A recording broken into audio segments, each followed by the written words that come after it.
Alors bonjour Pierre et bonjour Nicolas.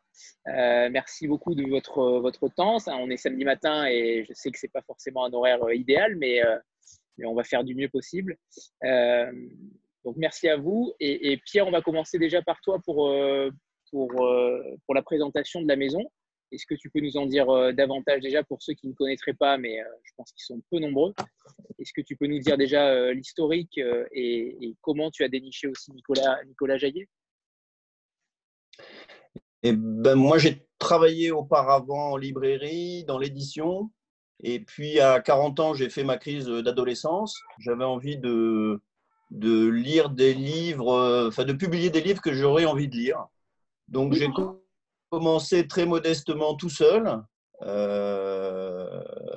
et à faire deux types de livres, en fait, des romans.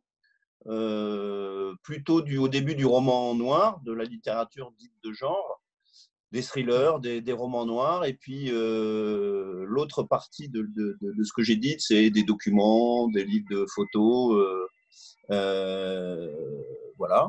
Et puis j'ai commencé à faire parler un peu de moi avec Paul Colise, qui est un des premiers auteurs que j'ai découvert et qui a eu un peu de succès. Après, il y a eu Franck Bouis, et puis il y a beaucoup d'auteurs qui nous ont rejoints. En fait, je publie que des auteurs français, donc je ne fais pas du tout de traduction. J'ai fait quelques traductions, mais très peu. Et je m'intéresse aux auteurs un peu originaux qui font des choses qui se rapprochent du roman noir, de la littérature blanche, du thriller, du fantastique. Donc vraiment des goûts très éclectiques, mais très personnels. Et puis, chemin faisant, je me suis fait connaître beaucoup en participant à des salons, à des dédicaces en librairie. Et c'est comme ça que j'ai rencontré des auteurs comme Nicolas. Ça fait un petit moment qu'on se connaît. Et puis, il m'a proposé ce livre Mauvaise graine au début qui s'appelait Louve, qui était le titre provisoire, qui a répondu à ce que j'aime bien quand je découvre un manuscrit. D'abord, l'envie très basique de tourner la page, de tourner les pages les unes après les autres pour savoir où l'auteur vous amène. Un style et une écriture soignée, très particulière. Et puis des personnages auxquels on s'attache et dont on se souvient quand on a fermé le livre. Donc, son projet Louvre remplissait complètement c'est un peu ces trois critères que je retiens souvent. Et en plus, j'adore le garçon. Donc, l'aventure commence maintenant puisque le livre va sortir en librairie. Voilà, rapidement présenté. Est-ce que Pierre, vous pouvez présenter votre équipe de la manufacture? Alors, après avoir commencé tout seul, au bout de 8 ans, m'a rejoint Marianne Lacoma, qui travaillait, elle, aux éditions Gallmeister et qui s'occupe, comme elle le dit, de mettre un peu le livre, les livres que je publie dans les bonnes mains.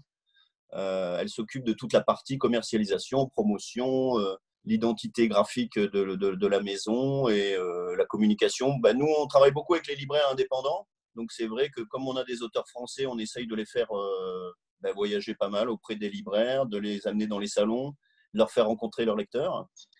Et puis, c'est elle qui s'occupe beaucoup de tout ça. Et nous ont rejoint. Ensuite, on travaille pour la promotion auprès des journalistes avec Camille Polian et puis son équipe qui essaye de nous faire connaître auprès des médias. Voilà. Très bien. Nicolas, bonjour. Est-ce que vous voulez faire une petite présentation de vous-même? Oui, non, je voulais juste ajouter un petit détail. Ah, on vous entend mal, Nicolas. Ouais, ça a coupé. Tu m'entends mal ou pas du tout? C'est mieux là, c'est mieux, c'est bon. Là, ça va mieux? Ouais. Parce que j'ai un truc qui s'affiche muet. Ah non, bon. C'est bon. Oui, par délicatesse, Pierre a oublié de mentionner qu'en fait, j'ai dormi sur le palier de la manufacture de livres pendant des années parce que je rêvais de rentrer dans cette maison et que j'ai essayé de lui fourguer des tas de bouquins qui ne correspondent pas du tout à sa ligne éditoriale. Mais voilà. Non, je suis vraiment très content de rentrer dans cette équipe qui est aussi une bande d'auteurs que je lis et que j'apprécie énormément. La Manuf, c'est aussi un éditeur indépendant, et ça, c'est quand même très, très, très important. Je trouve qu'on manque énormément d'éditeurs, de producteurs indépendants. C'est-à-dire qu'en tant qu'auteur professionnel, je travaille beaucoup avec des grosses structures qui sont à la fois des éditeurs et qui sont parfois éventuellement des marchands d'armes. Et c'est compliqué. Voilà. Ça n'a pas, enfin, ça a une incidence forcément, quoi. Quand on vend des livres en persuadé qu'on vend des livres comme on vend des yaourts, ça complique un peu le boulot. Et puis, je voulais dire aussi que j'admire Pierre pour je pense, sa spontanéité. On peut pas accuser, par exemple, on peut pas accuser un Franck Bouis de quelconque compromission, quoi. Je sais pas, j'aimerais bien avoir l'avis de Pierre là-dessus, mais quand il a lu les premiers bouquins de Franck, ça m'étonnerait qu'il se soit dit un polar hyper littéraire, hyper exigeant qui se passe sur le plateau de Mille Vaches. Je veux en vendre des centaines de millions, quoi. Voilà, c'est pas un garçon qu'on peut taxer de prostitution. Et voilà. Donc j'ai fini.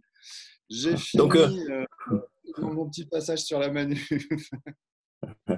Oui, Pierre, vous voulez rebondir sur… oui, juste pour répondre. Oui, pour répondre à ça, je ne veux pas du tout passer pour l'éditeur indépendant qui se plaint, qui ronchonne ou qui.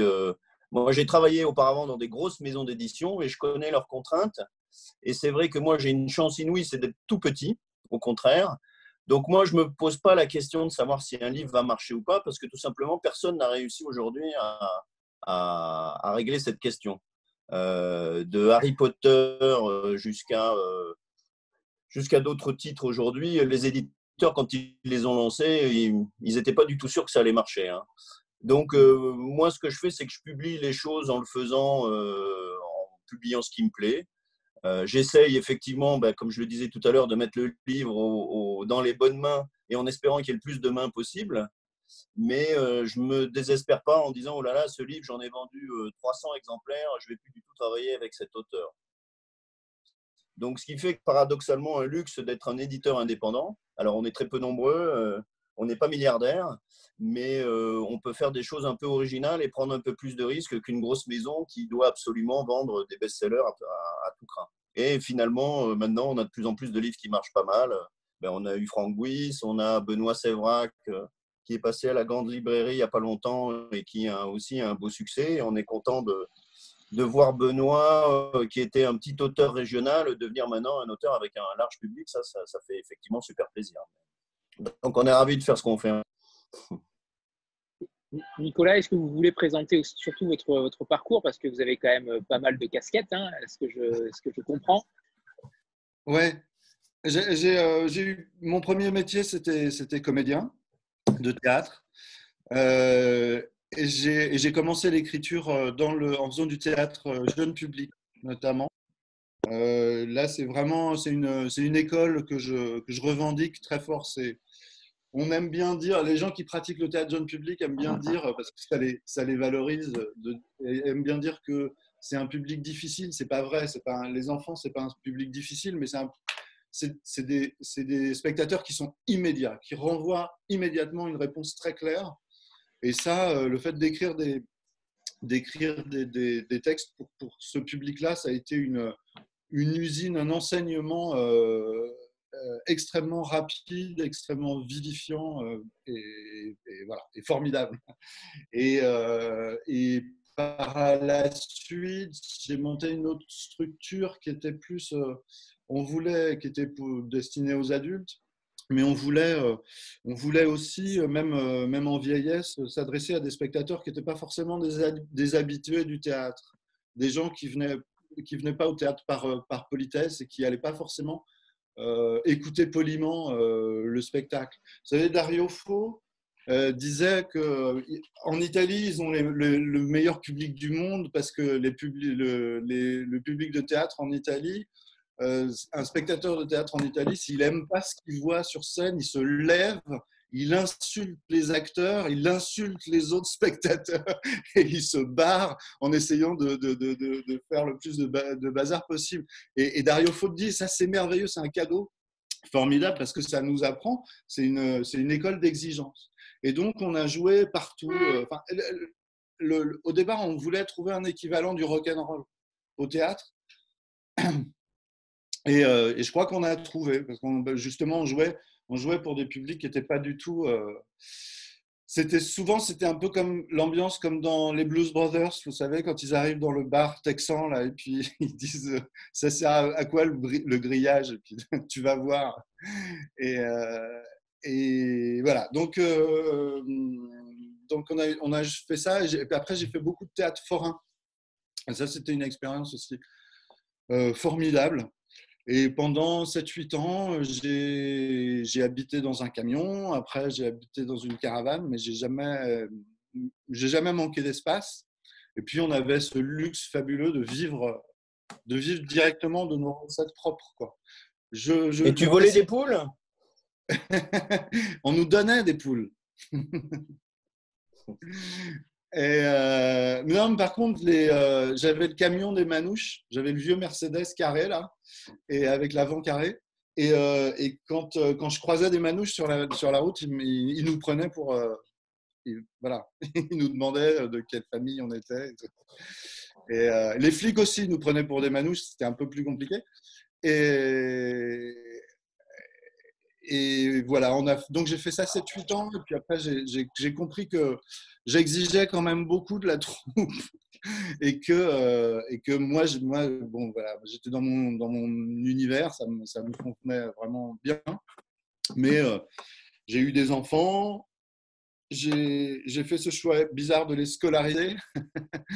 Et donc voilà, on est venu s'installer à Paris, et puis là j'ai renoué contact avec. À l'époque où je débutais, on avait une salle à Paris, notamment Alexis HK et Thierry Chazelle qui sont chanteurs. Et, et donc j'ai été metteur en scène, régisseur général d'Alexis. J'ai fait les tournées avec lui. Et parallèlement, alors je ne peux pas vous dire pourquoi, je me suis mis à écrire un roman. Je l'ai envoyé par la poste, et puis ça a été publié aux éditions Lattès. Alors là, j'ai commencé à prendre le melon. Je commençais à me prendre pour un écrivain. Et puis voilà. Et j'ai publié des romans dans des genres différents, mais toujours dans la littérature de genre. C'est-à-dire, il y a quelque chose qui me fascine dans ce qu'on appelle le genre, c'est cette vocation qu'on a à provoquer des réactions physiologiques chez le lecteur à distance. Le thriller porte très bien son nom, par exemple. C'est un roman qui est censé soulever les poils sur la peau des lecteurs. Le roman sentimental a pour vocation de surexciter les glandes lacrymales. Ça, je trouve ça quand même assez magique, quoi, au sens premier du terme. C'est de la magie. On ne se connaît pas, et on va quand même provoquer des réactions physiologiques. Et bizarrement, le roman de genre est un peu mis de côté. Alors que je n'ai pas non plus envie d'avoir un ton victimaire, mais bizarrement, la littérature de genre est considérée comme un petit peu à part et un peu mise de côté pour ses qualités, justement.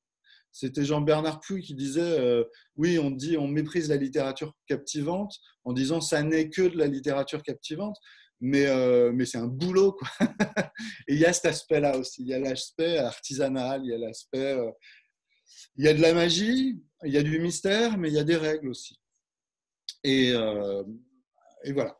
Et donc, j'ai fait un roman d'aventure. Après, j'ai publié un western à l'époque où ce n'était pas du tout la mode. C'était avant Gallmeister et tout ça. Et les gens avaient peur, quoi. Et là, j'ai rencontré Jean-Jacques Reby, qui est une personnalité forte du roman noir français, qui était dans l'équipe du Poulpe à l'époque, qui dirigeait Baleine, enfin qui était un peu à la fondation de Baleine. Et alors qui m'a propulsé dans le landerneau du roman noir français. J'ai commencé à tourner sur les salons et rencontrer un peu tout le monde. Et c'est comme ça que j'ai rencontré Dominique Format, dont je recommande l'excellent Albuquerque à la Manufacture de Livres, et entre autres, et qui m'a présenté Pierre. Après le western, j'ai fait un roman d'anticipation. Et puis après, j'ai fait un court roman publié chez un éditeur très, très, très confidentiel parce que pareil, c'était pas du tout dans les normes de l'époque. C'était une novella, c'était un roman de 130 pages. Et à l'époque, c'était pas la mode. Je dis à l'époque, c'était il y a 5 ans. N'empêche que les modes changent.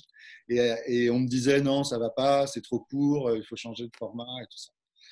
Et ça, je ne suis pas d'accord. Je ne fais pas ça. Je ne change pas le format d'un livre sous prétexte qu'il faut. Ça se sent. Parfois, vous savez, vous lisez un roman et vous dites quel dommage, ça aurait été une nouvelle fantastique. Mais on sent que l'auteur a voulu gonfler son travail et dénaturer son propos. Et voilà. Et donc c'est sorti aux éditions Rue du Départ. Et alors, on a eu énormément de succès. Il y a notamment un libraire qui s'appelle Emmanuel Delhomme qui en a parlé 10 minutes à France Inter. Et là, c'était l'explosion. Et puis on a été énormément soutenu aussi par Gérard Collard, qu'on a parlé à la télévision. Et là, donc il y a eu 3 réimpressions. Et puis c'est ressorti après chez Brajlon. Et puis j'ai fait un petit tour chez Brajlon aussi, qui est un éditeur qui m'intéresse beaucoup parce que ils font de l'imaginaire. Voilà, on les prenait il y a 10 ans, on les prenait pour des petits rigolos. Et puis maintenant, c'est quand même un éditeur qui est important et notamment qui a beaucoup de relations avec l'international. Et ils m'ont fait ce cadeau extraordinaire de me permettre de publier, de faire une traduction d'un roman de Jack Ketchum. Jack Ketchum, qui est mon écrivain favori américain. C'est vraiment quelqu'un qui m'impressionne beaucoup, donc j'étais très fier de faire ça. Et voilà, je crois que j'ai fait le tour. Et essentiellement, oui, j'ai travaillé beaucoup dans le spectacle et la musique. Et maintenant, je suis auteur mercenaire à plein temps.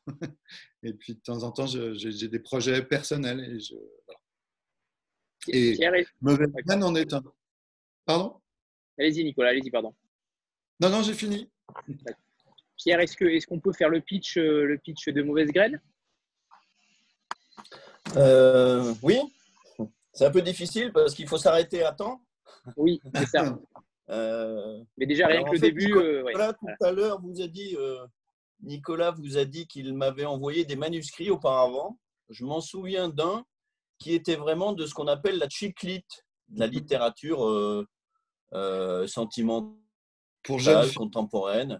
Et moi qui publiais du roman noir, ça me paraissait bizarre. Et donc là, il me fait passer ce manuscrit qui s'appelle Louvre. Et ça commence un peu comme un livre de chick lit. C'est une jeune femme qui est institutrice dans le sud-est et qui est célibataire. Et elle est conviée par ses copines instites à un dîner de filles. Et elle a qu'une crainte, c'est que ses copines invitent des mecs et qu'elle se retrouve avec un fameux garçon à caser qui soit assis à côté d'elle. Évidemment, c'est ce qui arrive. Donc, elle est plutôt de mauvaise humeur. Le type est un peu entreprenant et commence à être un peu lourd. Et à la fin du repas, elle a beaucoup bu et il lui pose la main sur la cuisse et elle lui enfonce une fourchette dans la main. Donc, on se dit, tiens, c'est bizarre, ça commençait un peu comme un livre de chick lit, mais la fille, elle est quand même un peu violente. Et ensuite, le livre se poursuit, elle va dessouler, elle va passer la nuit dans sa classe à l'école. Ses copines lui font un peu la tête, le type n'a pas porté plainte. Elle commence à avoir la migraine, elle est vraiment Elle est très, ouais, elle a une sorte de malaise physiologique. Et petit à petit, elle va découvrir qu'elle est enceinte. Et voilà un peu le début du livre. Elle est enceinte, mais elle ne se souvient absolument pas d'avoir couché avec un garçon, comme on dit dans la vie est un long fleuve tranquille. Et donc, elle va commencer à mener l'enquête pour essayer de retrouver dans ses soirées passées si elle a, sans s'en rendre compte, couché avec un mec et qu'est-ce qui expliquait cette grossesse. Mais petit à petit, elle va découvrir que, étant enceinte, elle a les manifestations un peu classiques de la jeune femme qui est enceinte. Elle a la migraine, elle a de temps en temps des… Mais elle découvre aussi qu'elle a des facultés. Elle entend mieux, elle a des facultés physiques qui sont développées. Et elle va petit à petit, alors c'est là où il faut que je m'arrête à temps, le livre passe de la chick-lit presque au fantastique thriller, et après on y basculera vraiment. Voilà, je m'arrête là parce que sinon je vais en dire trop. C'est le meilleur pitch, je trouve, du livre. C'est parfait. Bon, ben merci. Très bien. Alors, non, ce qui m'a frappé dans ce livre, ce que j'ai trouvé formidable, ce que j'aime beaucoup d'ailleurs dans la littérature en général, mais dans la littérature de genre, c'est quand on fait le bilan et qu'avec un peu de recul, c'est vraiment un livre féministe. Parce qu'on a une héroïne qui a son destin en main, qui est une héroïne un peu comme dans les films d'action américains. Elle est toute seule contre la terre entière. Elle ne se plaint pas. Elle est très. C'est vraiment le personnage de premier plan. Les hommes et les personnages masculins ont un rôle plutôt subalterne. Et en fait, c'est vraiment un très beau livre féministe, je trouve. Ouais, je suis entièrement d'accord. Nicolas, et pourquoi avoir choisi justement une héroïne féminine? Parce que je suis une femme, en fait, en vrai.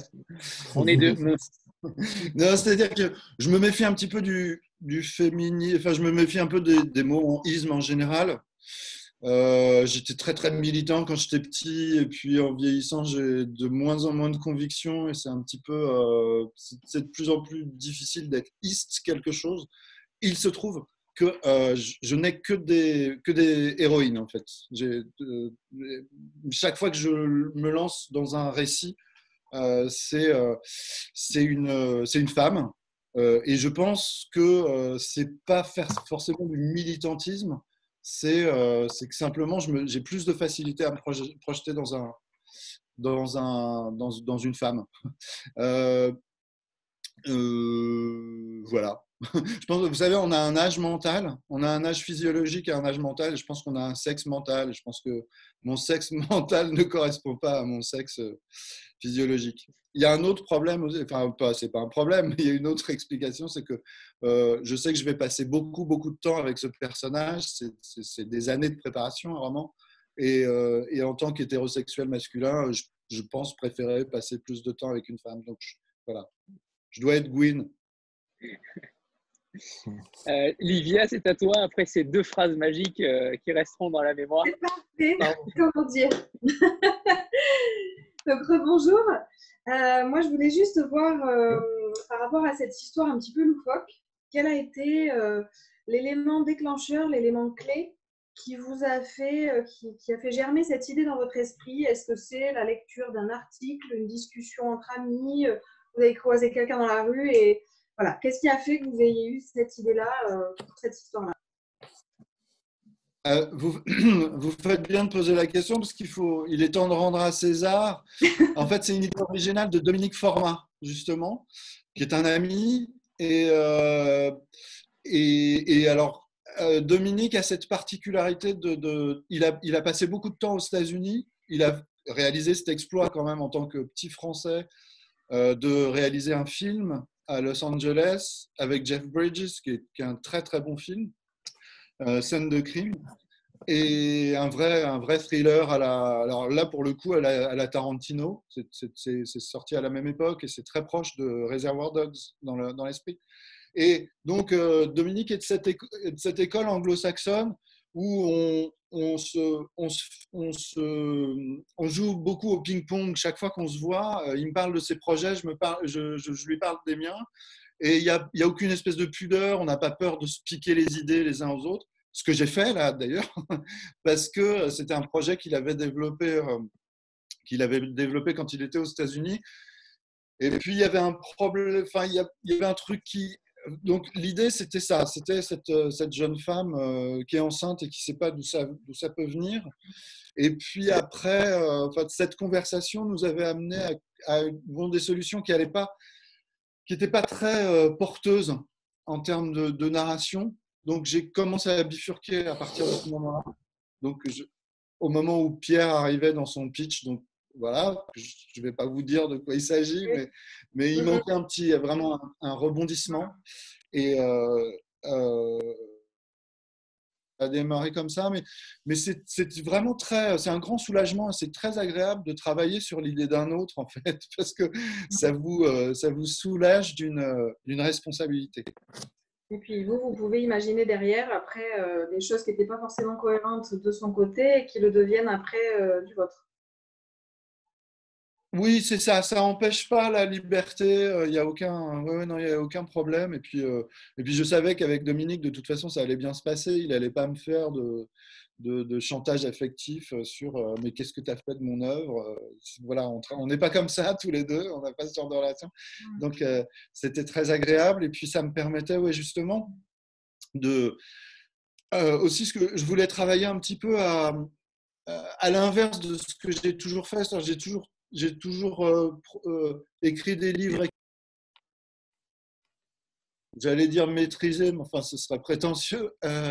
Et là, je voulais me laisser un petit peu aller. En fait, c'est aussi, et ça répond un petit peu à votre question, ça fait partie de la genèse du truc.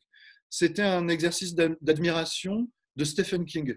Moi, ce qui me plaît beaucoup chez Stephen King, c'est pas son univers merveilleux, qui est pas bon, c'est des histoires de sorcières, de fantômes, c'est pas à se taper la tête par terre, mais le génie de Stephen King, c'est sa capacité à créer des situations qui sont vraiment réalistes. On y croit, on est dedans, les personnages existent. Et il explique dans son bouquin sur l'écriture, il explique que il se laisse aller en fait. Il taquine un peu son camarade John Irving qui se dit incapable de commencer un roman sans avoir un canevas très précis. Et lui, il dit qu'il il allume son ordinateur, il ouvre une page et il se laisse aller. Et je pense que ça participe énormément de cette sensation de réel des romans de Stephen King, parce que justement, il va dans les situations, voilà. Alexandra, pardon. Allez-y, Nicolas.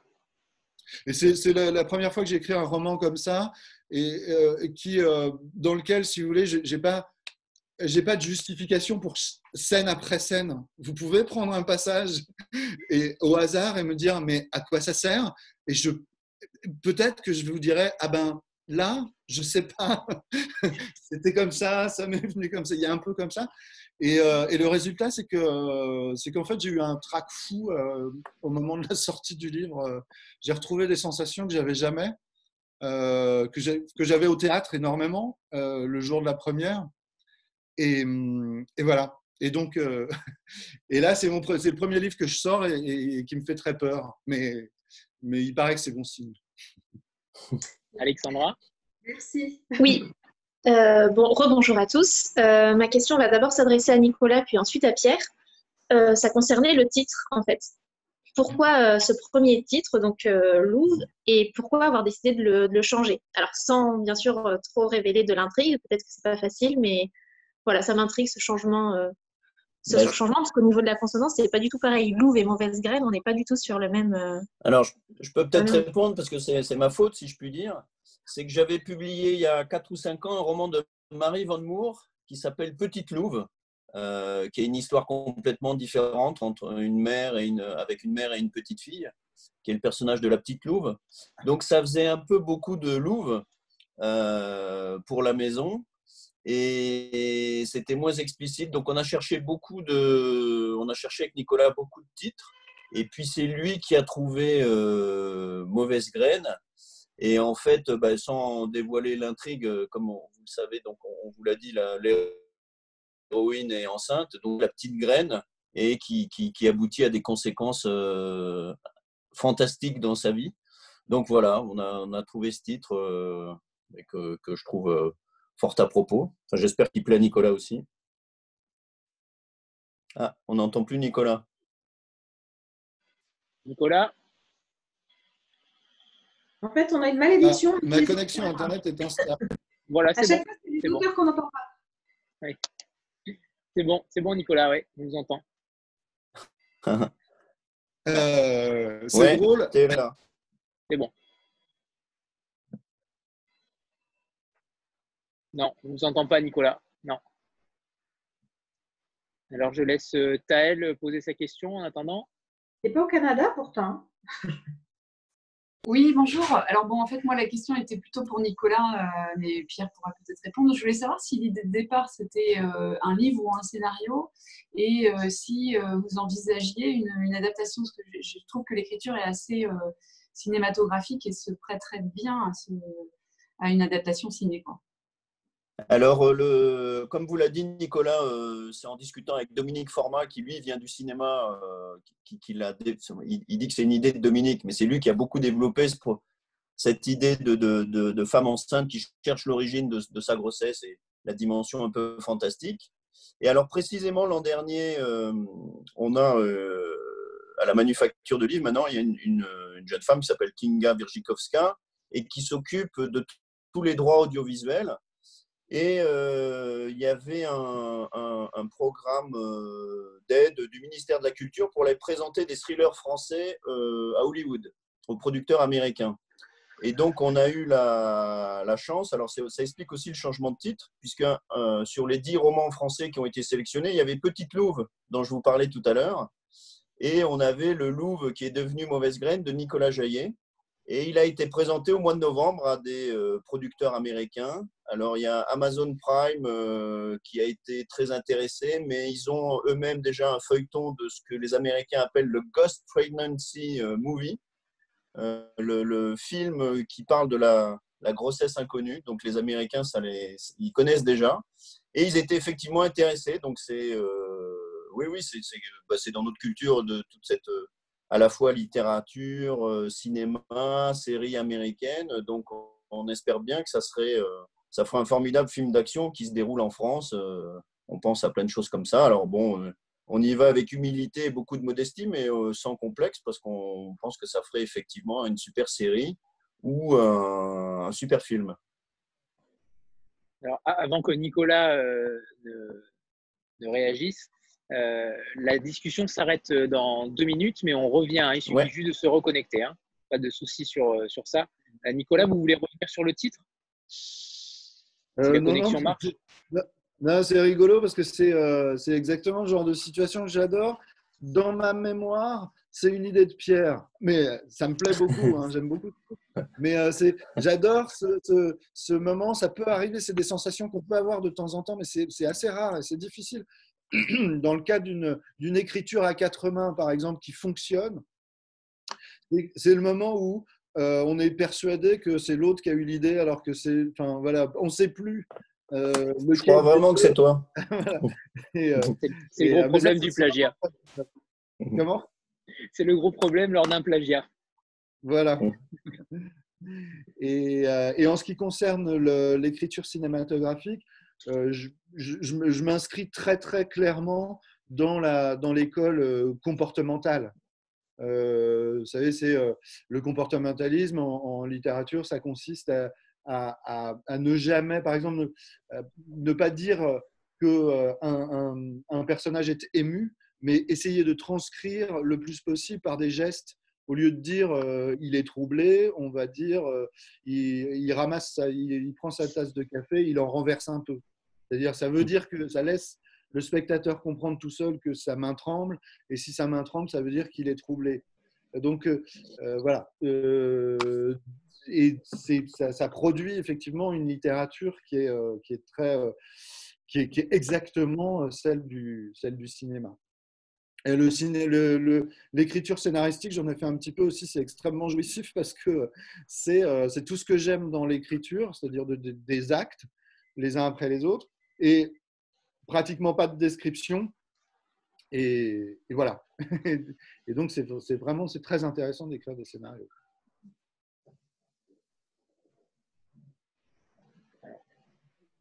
J'ai fini. Oui, on vous entendait plus. Merci. Et Pierre, alors après la coupure, est-ce que vous pourrez nous parler notamment des sorties pré-confinement et post-confinement? Volontiers. Bon, parfait. Alors, vous pouvez commencer. Donc ça va couper là. Ouais, dans peu de temps, mais vous pouvez commencer. Mais Donc préparez-vous juste à une avant le coupure. confinement. Juste avant le confinement, je vous rappelle, Tu es le fils de Benoît Séverac, je ne sais pas si vous connaissez. Donc ça, c'est du roman noir plus classique, du roman énigme avec un enquêteur, une mort et une résolution à la fin. Donc ça, c'est du roman noir classique. Il est sorti juste avant le confinement, malheureusement pour lui. Illustrer ce que je vous disais sur la maison, puisqu'on fait aussi des documents. Donc un livre qui est sorti juste avant le confinement, et qui est, je ne sais pas si vous avez entendu parler, certains en ont entendu parler. Donc ça, c'est une histoire vraie, c'est l'histoire d'un soldat japonais qui ne s'est pas rendu à la fin de la Seconde Guerre mondiale et qui s'est rendu uniquement en 1973 et donc qui a passé 30 ans tout seul dans une île des Philippines à faire la guerre. Donc c'est une histoire un peu entre Robinson Crusoe et le roman de guerre, donc des personnages comme ça qu'on aime bien, complètement incroyables. C'est la première fois qu'il est traduit en français. Et puis, bien sûr, notre actualité du moment dont on a longuement parlé. Mais on ne publie pas beaucoup de livres, donc ça va être ça notre livre de l'été, qu'on a vraiment envie de faire découvrir au maximum de gens, parce que c'est un livre très intelligent, avec plein d'actions. Enfin, c'est vraiment le type de littérature qu'on adore. Et puis pour l'été, on a réédité un livre de Luc Chomara qui tout simplement et tout modestement le fait. Donc, Luc Chomara, chez nous, il avait fait le dernier thriller norvégien l'an dernier. Donc, c'est une langue très particulière. C'est de l'humour complètement décalé. C'est l'histoire d'un écrivain qui rêve d'avoir du succès et qui trouve comme solution de pasticher un roman qu'il a lu quand il était enfant dans les années 60. Un roman policier qui avait eu beaucoup de succès à l'époque. Et il se dit, en fait, je vais l'adapter au public contemporain. Et il part à la recherche de ce roman et il ne le trouve pas. Et c'est un livre plein d'humour, plein de réflexions sur la famille, le rapport aux parents, le rapport à l'écrit. C'est un très beau livre aussi. Mais cet été, c'est ce qui sera sur toutes les plages. Voilà. Pourquoi avez-vous dit rééditer pour le livre de Luc Chomara? Parce que maintenant, on a une charte graphique où tous nos livres ont à peu près la même maquette de couverture. Et celui-ci était sorti il y a quelques années sous une autre maquette. Voilà. D'accord, super. Et puis, j'en profite parce que je l'ai sous les mains, mais c'est dans longtemps. Celui-ci, c'est le roman de rentrée littéraire. C'est un premier roman qui nous est arrivé par la poste, qui s'appelle Ce qu'il faut de nuit. Alors, qui n'est pas un roman noir, même s'il est un peu sombre. C'est l'histoire d'un père et de ses deux fils suite au décès de la mère des enfants, et qui va élever ses deux fils. On va les suivre sur plusieurs années. C'est sur la difficulté de communiquer avec ses enfants, la difficulté de communiquer en général pour les hommes entre eux. C'est un très très beau premier roman et on l'a déjà présenté à des éditeurs étrangers et avant parution, il va être traduit en anglais, en allemand, en italien, en espagnol. Donc c'est la première fois que ça arrive dans la maison qu'un roman fasse parler de lui avant la sortie. On vous en reparlera évidemment à la rentrée. Mais chaque chose en son temps. Là, en ce moment, on est Nicolas Jaillet à fond. Voilà. Bon, Nicolas qui n'est toujours pas revenu, je crois. Ouais, non, c'est là où vous pouvez dire des critiques sur son livre, alors. Eva, c'est à toi. Oui, bonjour. Moi, j'avais une question pour vous, Pierre. Je voulais savoir quelles étaient vos envies en fait de développement pour votre maison, si vous aviez envie d'aller vers d'autres genres, d'autres collections. Enfin, qu'est-ce que vous aviez en tête pour le futur? Alors, c'est vraiment une question difficile parce un de mes défauts ou une de mes qualités, je ne sais pas, c'est que j'aime bien être surpris et aller dans des genres où a priori je n'irai pas. Je vous parlais de Paul Collies, je ne sais pas si vous connaissez Paul Collies, qui avait publié chez moi Backup. En fait, je l'ai rencontré sur un salon et il m'a dit j'ai un roman qui se passe dans le milieu du rock des années 60. Et vraiment, ce n'est pas quelque chose où j'aurais été naturellement. Donc, j'ai été obligé de le lire. Bien sûr que c'est vraiment, je suis surpris et porté par les textes que je reçois. Alors, c'est vrai qu'aujourd'hui, il y a quand même de plus en plus, je m'intéresse de plus en plus aux choses qui sont à la limite du fantastique. Un peu comme Black Mirror dans l'audiovisuel. Mais moi, je suis un grand lecteur de Stephen King, donc j'aime beaucoup cet univers-là qui est très réaliste, mais qui aussi nous fait basculer dans le fantastique. Donc c'est pour ça que j'ai beaucoup aimé le bouquin de Nicolas Jaillet. Mais je vous parlais de mon roman de rentrée, qui est un roman très, j'allais dire, sentimental. Donc j'ai pas d'a priori, en fait. Et vraiment, ma contrainte, c'est quand je commence quelque chose, j'ai envie de tourner la page, quoi. Et si j'arrive jusqu'au bout, même si c'est un thriller, un polar, un roman noir, un roman de littérature blanche, de l'autofiction, du roman à grand spectacle, de la fantaisie, si j'ai envie d'aller jusqu'au bout, et si je ne m'ennuie pas, et s'il y a une écriture, s'il y a des personnages, j'ai envie de continuer, quoi. Donc, j'aime bien me laisser surprendre. Mais en ce moment, je reçois pas mal de choses un peu fantastiques, c'est vrai. Un peu plus que de romans noirs français classiques. Mais j'essaye d'avoir le minimum d'a priori. Voilà. Et puis, alors, en termes de développement, on résiste beaucoup à l'envie de publier trop de livres parce qu'il faut s'en occuper, on n'est pas nombreux. Donc, je n'ai pas envie de devenir un gros éditeur qui publie plus d'un roman par mois, quoi. Parce qu'il faut avoir le temps de s'en occuper sérieusement, de le faire connaître, voilà. Hélène? Oui, bonjour. Vous parliez de votre charte graphique tout à l'heure. Est-ce que vous pouvez nous en dire un petit peu plus, et notamment sur cette sorte de code barre à côté de au-dessus de votre nom, la manufacture de livres, s'il vous plaît? Eh ben, en fait, c'était notre graphiste au tout début. Quand on lui a commandé un logo, il a supprimé tous les traits horizontaux de la manufacture de livres, des différents A, si vous regardez, les A, les F, les T. Et puis, ça a donné cette drôle de code barre. Alors, plein de gens le voient différemment. Des gens m'ont dit, ah oui, ce logo, c'est des livres qui sont tous sur la tranche, empilés les uns à côté des autres. Il y en a qui voient une cartouchière, comme on fait beaucoup de romans noirs. Voilà, donc c'est le logo qu'on a trouvé au début. Et puis, on y est fidèle. On y est fidèle.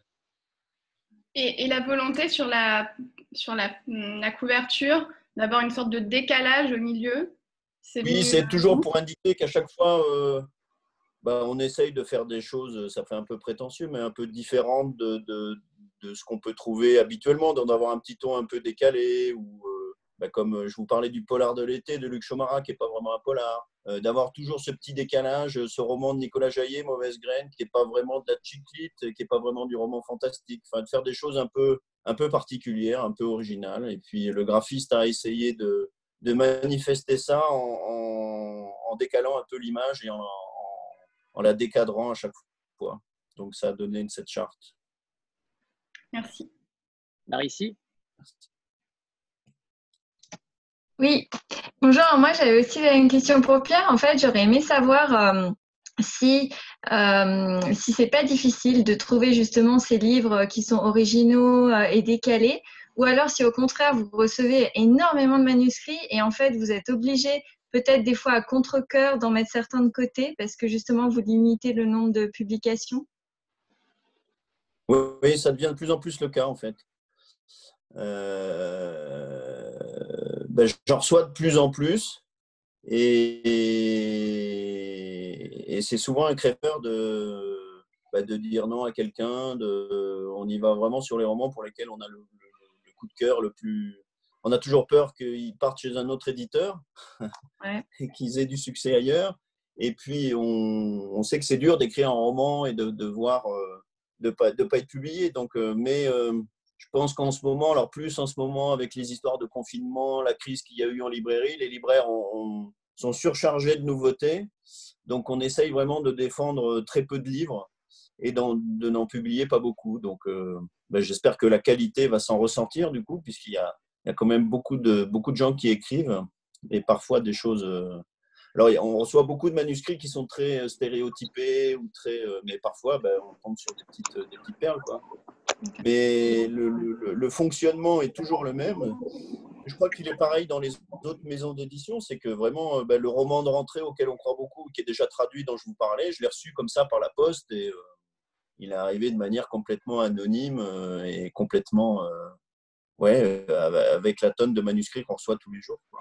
Donc c'est ça aussi le charme de ce métier, c'est pour moi, c'est de découvrir des nouveaux auteurs, ça j'adore, et d'essayer de révéler à des gens qui sont des écrivains et qui doivent continuer, qui ne doivent pas se décourager, qui doivent publier plusieurs livres et construire une œuvre avec nous, quoi. Comme ça m'a été pareil. Ouais. Nicolas est enfin de retour. C'est bon, Nicolas? Pardon. Heureusement que j'ai checké mes mails, sinon ça aurait été compliqué. Je patauge. Merci. Pierre, vous vouliez rajouter quelque chose? Je vous ai coupé, pardon. Non, moi mon rôle c'est pas de parler, c'est de laisser parler les auteurs, donc j'ai déjà beaucoup trop parlé. Alors espérons que la prochaine question soit pour Nicolas. Mélanie? Oui, bonjour. Non, moi la question est pour Pierre.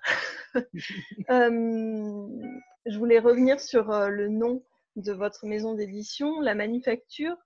Pour moi, ça m'évoque les Gobelins, entre autres, et c'est quelque chose qui m'évoque un artisanat d'excellence, vraiment au sens noble du terme. Et quand je vois les valeurs que vous portez dans la défense des maisons d'édition indépendantes, des libraires indépendants, quand je vois la qualité de vos couvertures, la qualité de vos textes, l'intérêt aussi pour les jeunes auteurs, voilà, je voulais juste vous demander, par rapport à tout ça, si vous vous considérez comme un artisan du livre, au sens noble de l'artisan. Merci pour ces compliments.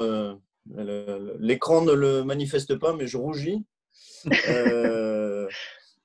Oui, moi, en fait, avant, je bossais dans l'édition dans les grandes maisons, pour lequel, et d'ailleurs, j'étais ravi de travailler dans des grandes maisons. Mais quand j'ai fait ma crise d'adolescence dont je vous parlais, je me suis dit que j'allais monter une maison un peu très simple, avec des valeurs très simples. Dans l'édition, j'avais découvert que dans les grands groupes, les auteurs étaient souvent mis de côté et qu'ils n'avaient pas beaucoup d'interlocuteurs. Quand ils travaillaient avec des éditeurs, les éditeurs changeaient de groupe d'édition et les auteurs qui sont quand même au cœur et qui sont des écrivains qui nous font vivre sont souvent négligés dans les grands groupes. Et donc, c'est ce qui a présidé à la création de la maison. Et quand j'ai monté la maison, on m'avait tout de suite conseillé d'avoir un nom très court et anglo-saxon. Donc, comme j'avais l'esprit de contradiction, au début, ça s'appelait la Manufacture de livres et d'articles imprimés de Paris, puisque je trouvais que ça faisait très vieux siècle.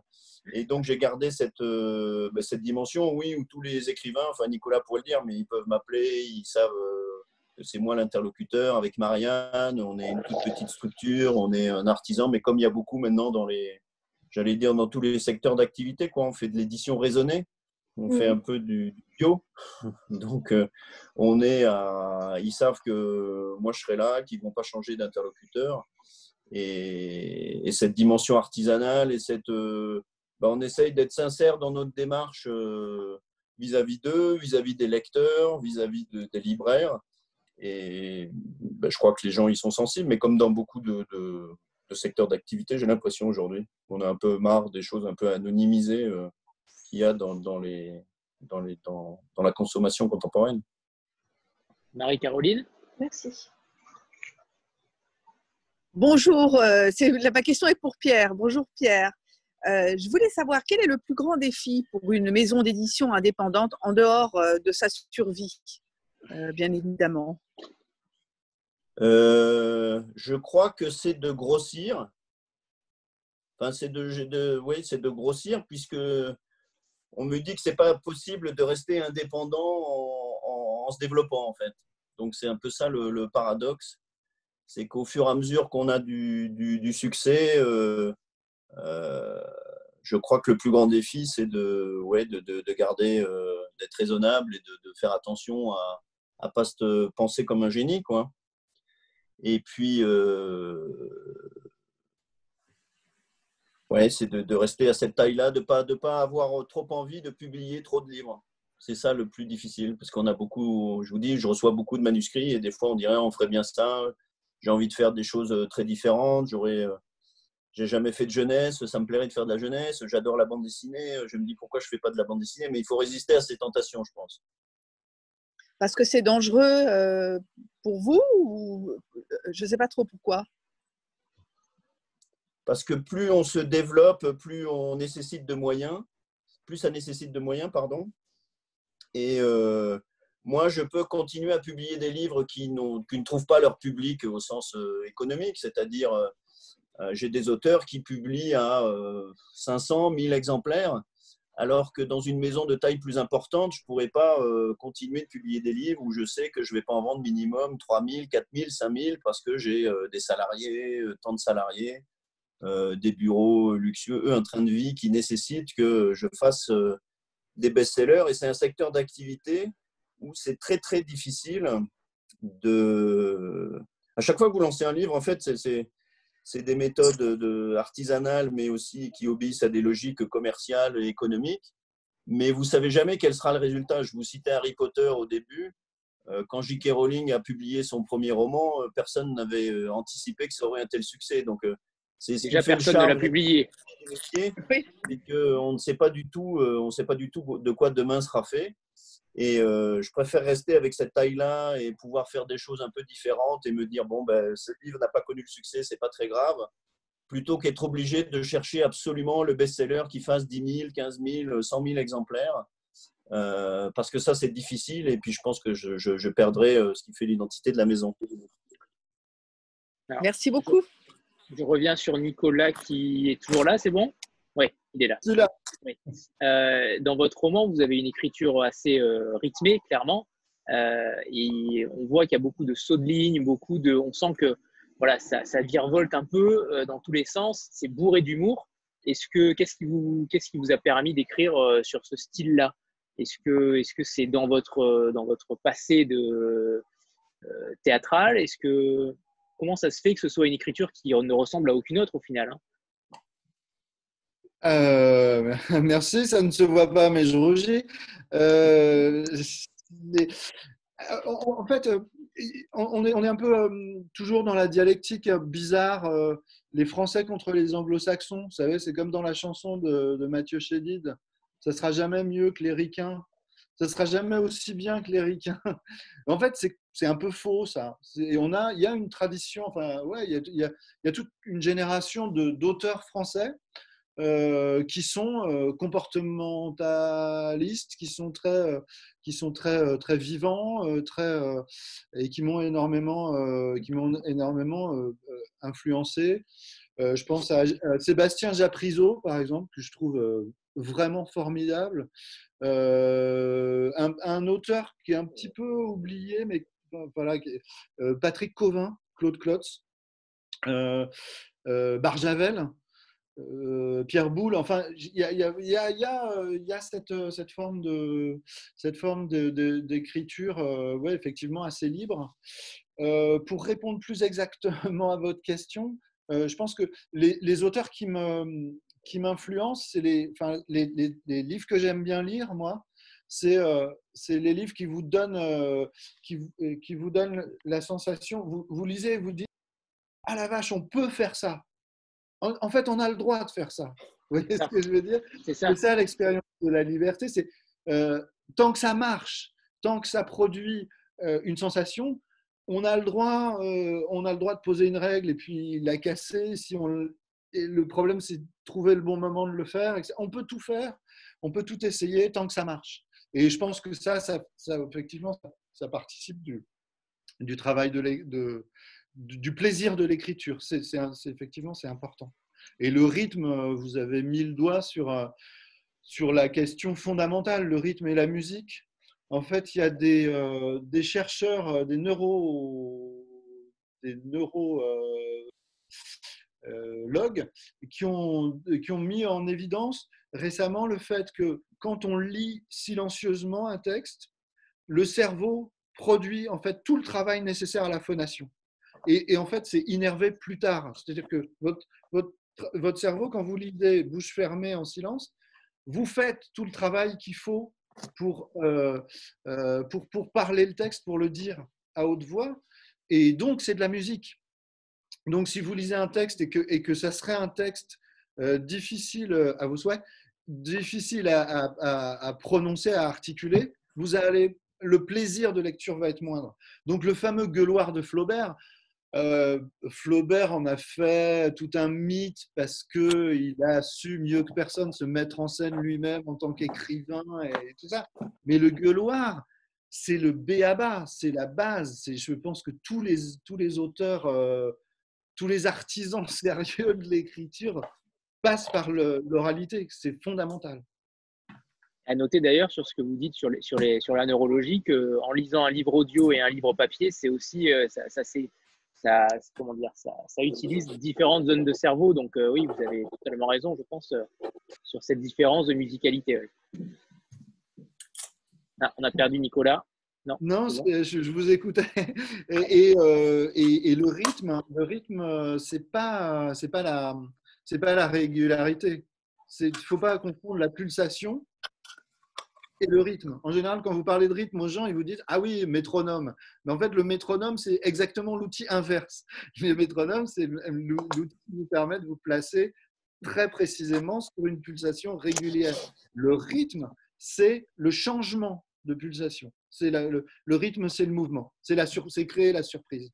Donc, et là, clairement, votre roman rentre dans ce type-là de rythme, clairement.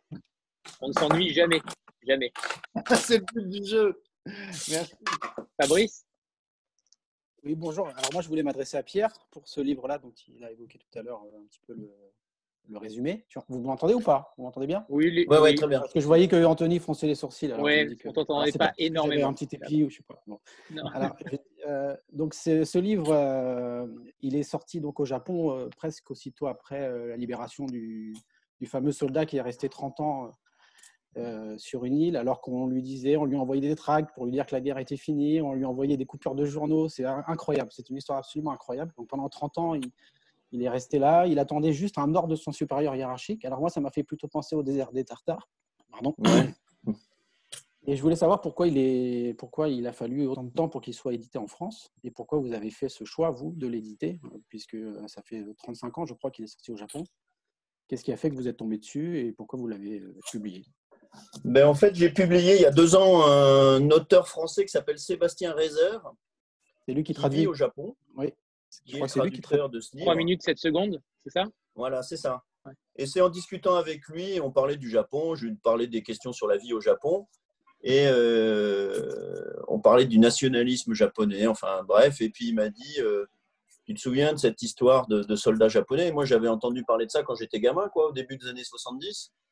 Et il m'a dit, il a sorti un livre qui n'a jamais été traduit. Et puis voilà, tout de suite, je lui ai dit, ah bon, il n'a jamais été traduit, mais tu saurais. Et puis j'ai contacté l'éditeur japonais.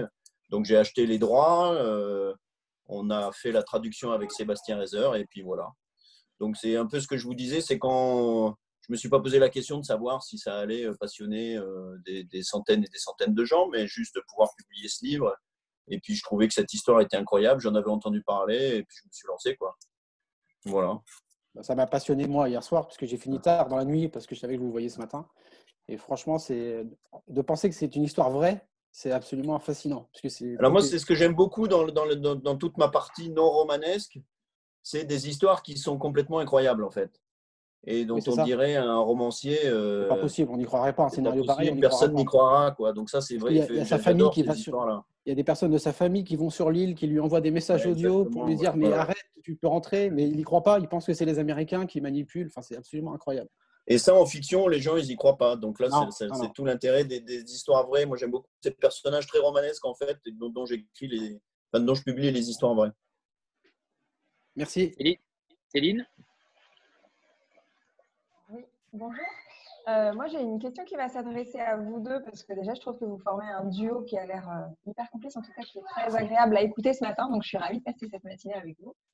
Ma question, ce sera donc d'abord pour Pierre sur vos habitudes en tant qu'éditeur et comment vous travaillez les corrections de vos textes, comment vous gérez cette relation assez particulière avec l'auteur. Et donc, Nicolas, comme vous nous disiez tout à l'heure, que vous n'auriez par exemple pas… franchement, accepter qu'on vous rogne votre texte pour en faire une nouvelle, un roman ou l'inverse, comment justement ça avait été perçu et si ça avait été complètement fluide et aussi complice que l'image que vous nous renvoyez ce matin. Vous pouvez aussi me dire que ça ne me regarde pas. Je vais répondre à la première partie alors. En fait, c'est, j'allais dire, je le fais d'instinct selon la relation qu'on a avec l'auteur. Il y a des auteurs qui sont très demandeurs, que vous rentriez dans leur texte, que vous mettiez les mains sous le capot, qu'on change la structure du texte, qu'on change beaucoup de choses, qu'on fasse des coupes. Et il y en a qui ne supportent pas. Et il y a des livres qui le nécessitent et d'autres qui ne le nécessitent pas. Je vous prenais l'exemple de Tuer le fils de Benoît Séverac. On a beaucoup travaillé, il était très content que je lui fasse des propositions et que je change des choses. Sachant que moi, la difficulté, c'est effectivement de savoir jusqu'où je mets les doigts et ne pas me prendre pour un écrivain. Donc, c'est ça le plus dur, ce qui n'est pas du tout mon cas. Nicolas, j'ai quasiment rien fait. J'ai quasiment rien fait. Parce qu'il avait beaucoup travaillé son texte, parce qu'il vient d'une école, il a beaucoup publié dans la jeunesse aussi, de la littérature de genre aussi, et je pense qu'il c'était très abouti, très travaillé. Donc, il faut savoir s'effacer quand l'auteur est au point comme ça. Donc, c'est vraiment selon chaque auteur, en fait.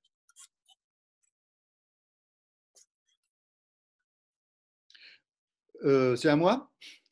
Oui, oui, c'est à vous. Oui. Merci. Oui. Non, on ne fait pas semblant. Hein. On est vraiment, on est vraiment complices et ça s'est vraiment bien passé. Une expérience de publication ou d'écriture à quatre mains, c'est un peu la traversée de l'Atlantique à la rame. Si ça se passe bien, ça crée des vraies amitiés. Si ça se passe mal, ça peut aller jusqu'au meurtre.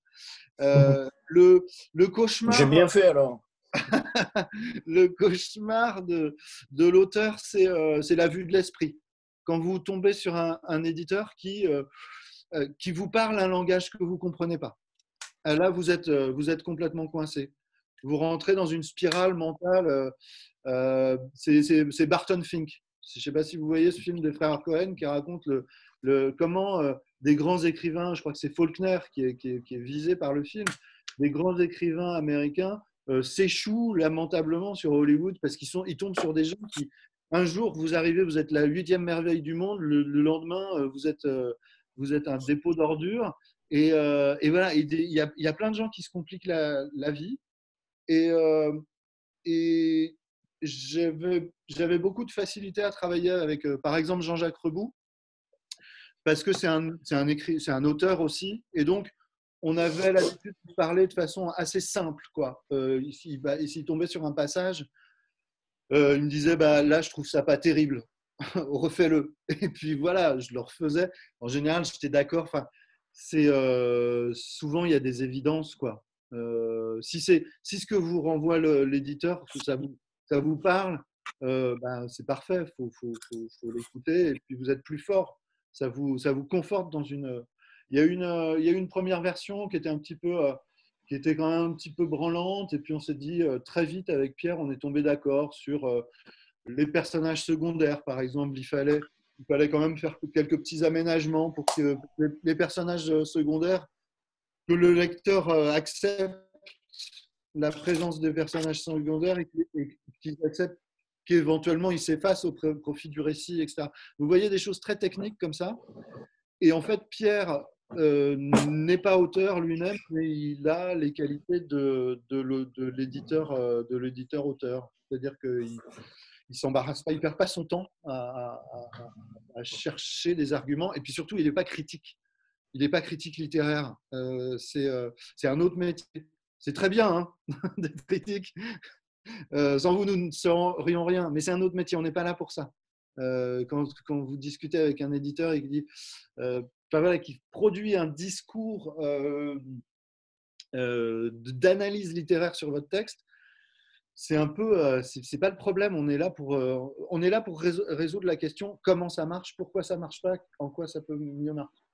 Et donc effectivement, ça a été une collaboration parfaite pour moi. Voilà. Et c'est rare, c'est vachement rare. Gaëlle, pendant que Pierre rougit évidemment devant tous ces compliments. Non, c'est parce que ça se passe toujours bien avant que le livre soit sorti. Moi, j'avais une question pour Nicolas, c'est quelle est la bande-son de Mauvaise Graine en fait? Est-ce que tu as écrit en musique? Est-ce que il y a des musiques qui reviennent particulièrement quand tu écris ou voilà, est-ce qu'il y a une bande-son qui accompagne le livre? Non, je peux pas. Je peux pas écouter de la musique en écrivant parce que c'est de la musique. Donc la bande son c'est le texte. Et voilà. Il y a un compliment qu'on m'a fait sur un précédent livre, c'est que en lisant le livre, on entendait la musique du film, et ça m'a fait énormément plaisir parce que c'est un travail que je voudrais qu'il se produise. Alors les personnages, c'est des fêtards. Les personnages de base aussi écoutent énormément de musique. C'est des gens que j'ai rencontrés quand j'étais en tournée avec Alexis HK. Il y avait de concert en concert, on faisait 300 bornes, et du jour au lendemain, on tombait sur les mêmes gens qui eux aussi avaient fait 300 km, peut-être plus, pour nous voir deux soirs de suite. Enfin, c'est complètement dingue. Je me rappelle une conversation avec une de ces nanas qu'on qualifie de façon péjorative de groupie, mais pour nous, c'était vraiment c'était un support mental très très fort d'avoir cette base d'aficionados qui étaient prêts à faire des trucs complètement dingues pour nous montrer qu'ils étaient avec nous et qu'ils nous accompagnaient. C'était génial. Et la nana, elle s'appelle Michel, elle commence à me raconter sa vie, et je lui dis c'est quand même dingue, quoi. C'est un peu comme des gens qui ont une double vie. Toute la journée, elle est secrétaire de direction, et puis le vendredi soir, elle va se taper des concerts, et comme ça. Et enfin, voilà, et je me disais, mais est-ce que tes collègues de bureau s'imaginent et tout? Et elle me dit, bah voilà, en fait, j'étais seule chez moi. Je me disais, à quoi va ressembler ma vie? Est-ce que je vais rester toute seule avec mon chien? J'ai pris le canard local, j'ai vu qu'il y avait un concert, je suis sortie. Et à partir de ce moment-là, la vie a basculé pour moi. Donc, c'est des gens qui sont passionnés de musique. Donc, il y a beaucoup de citations, on cite beaucoup les Clash, Johnny Cash, voilà, et des groupes imaginaires.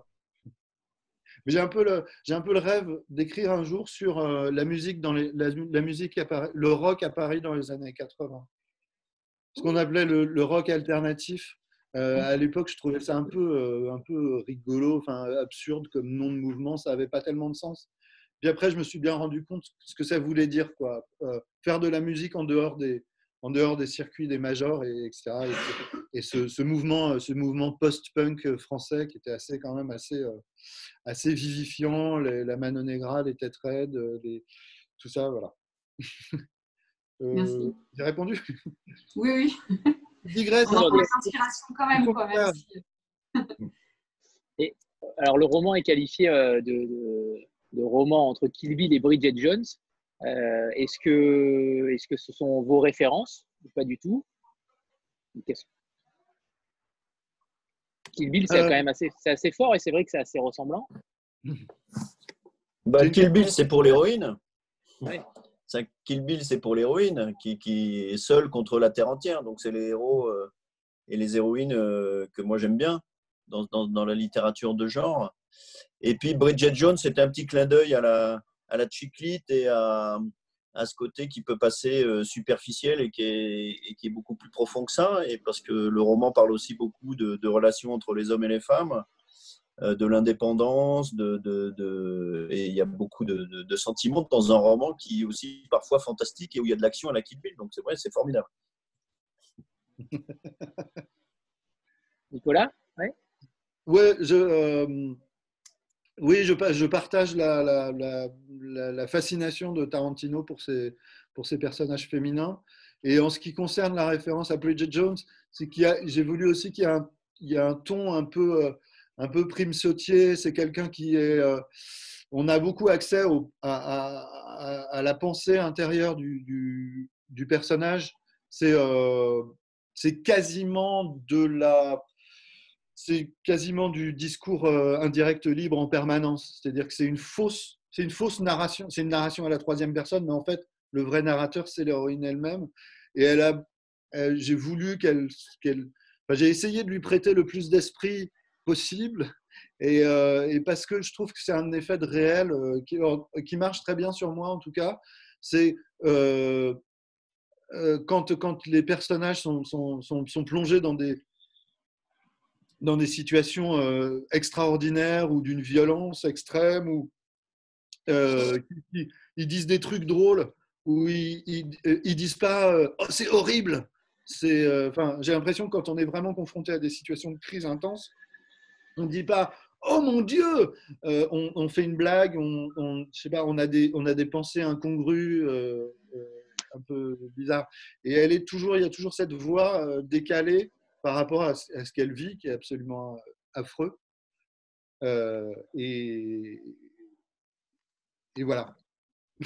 Mais c'est exactement ça. Ouais. C'est exactement ça. Je trouve que vous mettez les mots, mais à la perfection, sur votre propre roman. Ce qui n'est pas simple d'être objectif aussi sur son propre roman, mais c'est exactement ça. Vous arrivez à qualifier les choses. C'est assez impressionnant. Bravo. Merci. C'est un peu mon boulot en même temps. Certes, mais c'est pas si évident. Il y a beaucoup d'auteurs n'arrivent pas forcément à mettre des mots sur leur propre roman et à avoir cette profondeur en tout cas. Donc bravo. Je trouve que c'est finement joué. Oui. Ouais. Pierre, est-ce qu'on peut parler de la période confinement? Est-ce que ça a eu des répercussions sur votre production? Est-ce que ça a des répercussions sur les prochaines parutions? Est-ce qu'il y a eu des décalages, forcément, j'imagine? Oui, on a décalé plusieurs titres un peu plus tard. Et puis, on espère que les gens vont retrouver le chemin des librairies, voilà, comme tout le monde. Et puis, on espère aussi, on devait faire une grande fête pour la sortie de Mauvaise Graine au mois de juin. Bon, c'est peut-être pas complètement, on vous tiendra au courant. On va essayer, puisque les choses ont l'air de se déconfiner à grande vitesse. Mais voilà. Oui, on voit que les librairies commencent à refaire des rencontres, ça arrive. Donc oui, c'est envisageable pour peut-être la fin du mois ou début juillet. Parce qu'il y a toute une partie qui était très adaptée au confinement dans le travail qu'on fait, qui est sur les textes et puis de dialoguer avec les auteurs. Donc ça, le confinement nous a permis d'accélérer un peu le programme des parutions à venir. Mais en revanche, l'autre vie de l'éditeur, c'est d'être, enfin pour ma part, hein, c'est d'être dans les salons, chez les libraires, de rencontrer les lecteurs, d'aller voir les… Et ça nous manque parce que ça fait depuis…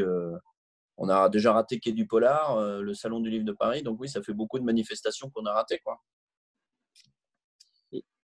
Est-ce que vous pouvez nous parler, par exemple, du nombre d'exemplaires qui vous conviendrait de n'importe quel livre, mais est-ce on est plutôt autour de 2000, 5000 exemplaires, ou vous ne vous fixez aucune limite? Peu importe. Oui, non, non, vraiment sans faire enfin, ça fait un peu snob de dire on ne regarde pas ça. Si, on regarde, mais non, on sait que vu les livres qu'on sort, ça va je vous dis, de 200 à 120 000 pour Bouis. Donc voilà. Ce qui est le plus frustrant, en fait, c'est de se dire il y a des livres qu'on a ratés parce qu'il y a des gens qui auraient pu le lire, même s'ils ne sont pas très nombreux, et ils n'en ont jamais entendu parler. Donc c'est ça qui est dur. Mais c'est peut-être 2000 personnes, 1500 personnes. Ce n'est pas nécessairement des best-sellers à 500 000 exemplaires. Hein. Donc non, je me refuse de raisonner comme ça quand on fait le maximum pour le vendre le mieux possible, chaque roman qu'on publie, mais on ne se fixe pas d'objectif. On a cette liberté de ne pas se fixer d'objectifs chiffrés. Voilà. Okay.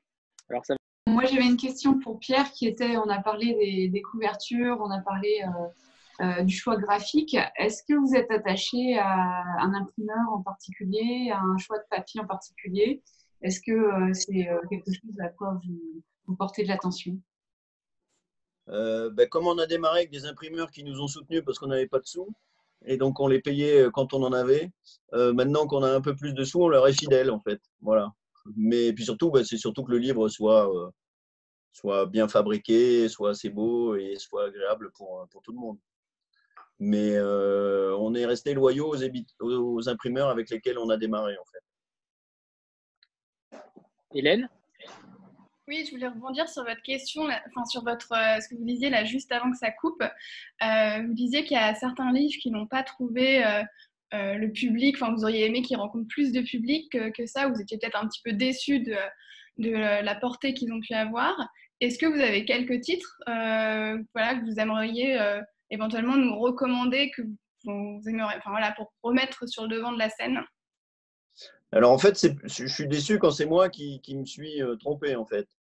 Il y a un roman qu'on a sorti l'an dernier à la rentrée littéraire de Thierry Crouzet qui s'appelle Mon père ce tueur, qui est l'histoire de sa relation avec son père qui était un ancien combattant de la guerre d'Algérie, qui est mort maintenant, et qui était un père extrêmement violent, extrêmement dur avec lui, et il découvre que son père en fait avait tout simplement un syndrome post-traumatique lié à la guerre, et il n'a jamais eu l'occasion d'en parler avec lui et de lui pardonner ça, parce que il essaye de parler du jeune homme qu'il était. Et en fait, je pense qu'on a tout simplement raté le titre. Et ce qui fait que beaucoup de gens qui ont cette expérience d'un père, un ancien combattant, sont passés à côté de ce bouquin parce que le titre était trop dur. Mon père ce tueur, ça faisait peut-être une allusion à toute autre chose. Et voilà, je regrette parce que je pense qu'il aurait pu… les lecteurs beaucoup de lecteurs avec lesquels on a échangé ont été très touchés par ce roman. Et je pense qu'on en a raté, quoi. Voilà, c'est un peu frustrant. Mais voilà, c'est les regrets, c'est quand je me dis, je me suis trompé là-dessus, quoi. Ok. C'est pour ça qu'on se pose souvent des questions sur le titre, la couverture, l'illustration. Là, mauvaise graine, on a peur en se disant c'est très graphique la couverture, donc est-ce qu'il y a des gens qui vont être butés, qui vont penser que c'est un ton de comédie? Voilà, on est toujours un peu stressé. On ne peut pas le dire aux auteurs, mais on s'angoisse. Clairement, c'était un choix osé, tant sur le fond que sur la forme. C'est une couverture que vous avez rarement… vous avez mis autant de couleurs sur une couverture, c'est déjà très rare à la manufacture. Ouais, on a pris le risque. Et puis le bandeau aussi, c'est aussi une prise de risque aussi. Mais, alors, j'ai pas eu le bandeau. C'est au moins interpellant. Il disait quoi le bandeau? Entre Kill Bill et Bridget Jones. Ah voilà, c'est ça. D'accord, ok. Alors, on va peut-être aborder la question qui n'est pas très agréable, mais je pense qu'il faut quand même en parler, notamment sur les auteurs qui partent des maisons d'édition. Est-ce que vous avez une idée là-dessus? Comment ça peut se passer? Est-ce que c'est un coup dur pour vous? Est-ce qu'au contraire, vous pensez que les auteurs doivent être libres totalement? Vous n'avez pas d'avis? C'est un peu comme dans la relation amoureuse, quoi. Ouais. On n'est pas très content qu'il s'en aille, mais l'histoire de l'édition est faite de ça depuis son origine. Donc, on sait très bien que les petites maisons découvrent des auteurs et qu'après, pour des raisons plus économiques et plus professionnelles, ils passent dans des grosses maisons. C'est un peu un mouvement inéluctable. C'est comme quand on se marie, souvent, il y a beaucoup de mariages qui finissent par des divorces. Bon, on essaye de trouver d'autres auteurs et puis voilà, hein, on est ravis de l'expérience avec Frank Biss. On a fait 4 romans avec lui. On aurait préféré continuer avec lui. Voilà, je ne veux pas vous dire que je suis ravi qu'il soit parti. Évidemment, c'est triste, mais ça fait partie de la vie. Donc, puis bon, par tempérament, on essaye d'aller de l'avant et voilà. Je tiens à faire une petite précision de mon expérience personnelle. Je dis toujours aux gens qui commencent en écriture et qui cherchent des éditeurs, ce qui compte, c'est de travailler avec un éditeur avec lequel vous vous entendez bien. Gros, petit éditeur, je veux dire, j'ai publié chez des gros et chez des indépendants. Et être la 5e roue du carrosse de chez Gallimard, ça n'a aucun intérêt. Mieux vaut être le best-seller des éditions Après la Lune. Enfin, voilà. Jean-Jacques Reboux a fait plus pour moi que Lagardère. Voilà. Et c'est pas une question de moyens, c'est une question de ce qu'il faut, c'est trouver quelqu'un avec qui on s'entend et être d'accord sur un projet. Et je suis pas du tout sûr que voilà, l'avenir d'un auteur qui a commencé, qui a fait un beau début chez un éditeur qui est un découvreur, qui fait du développement, son avenir n'est pas du tout garanti dans une grosse maison. Ce n'est pas parce qu'il passe dans une grosse maison qu'il va passer de 300 000 à 3 millions. Or, la grosse maison attend de lui qui passe à 3 millions. Et s'il reste à 100 000, il va être considéré comme un moins que rien. Et ça, c'est une expérience assez pénible pour les auteurs. J'en profite pour poser une petite question à Pierre. On raconte que Antonin Varenne ferait éventuellement un retour à la manufacture de livres. Est-ce que vous pouvez nous confirmer Oui, on va publier Antonin Varenne l'an prochain, ouais. Voilà. Voilà. Voilà le scoop qu'on attendait. Voilà. Voilà, et c'est vrai que exemple, votre discours est vrai. C'est vrai que il vaut mieux être dans une petite maison et être porté que dans une grosse maison et être délaissé. C'est une évidence. Et beaucoup d'auteurs de grandes maisons sont dans ce cas-là et rechignent justement à voir leur auteur dévoyé totalement. Ça se prouve en tout cas au nombre d'auteurs qui sont dans des grandes maisons et qui n'en veulent plus. Ça se comprend. Mais bon, à la décharge de Franck, parce que je pense que c'est lui qui a été plus malheureux que nous, à la limite, c'est qu'Albin Michel lui a fait une proposition vraiment qu'il ne pouvait pas refuser, quoi. C'est ce qu'on s'était dit aussi. C'est sûr que dans différents métiers, je pense que chacun de nous aurait en tout cas réfléchi à la proposition clairement. Bon, j'espère que ça ne lui sera pas préjudiciable et qu'il ne va pas devenir anonyme chez Albin Michel. Enfin, il a un tel talent que ça, je pense qu'il va s'en sortir. Et bon, après, c'est dur, le changement d'éditeur aussi, c'est dur pour un auteur parce que c'est souvent difficile. Il y a Paul Colise aussi qui nous a quittés et c'est dommage parce que je l'aurais bien gardé. Mais bon. Et alors, comment vous l'expliquez? Est-ce que c'est uniquement personnel? Est-ce que vous pensez que la manufacture doit se développer davantage? Vous avez dit que non tout à l'heure, donc je pense que vous pouvez, entre guillemets, faire une croix sur certains auteurs, mais en gardant votre identité. C'est ça? Pour le moment, on n'est pas encore sur les listes des grands prix prestigieux auxquels beaucoup d'auteurs tiennent, mais ça va venir.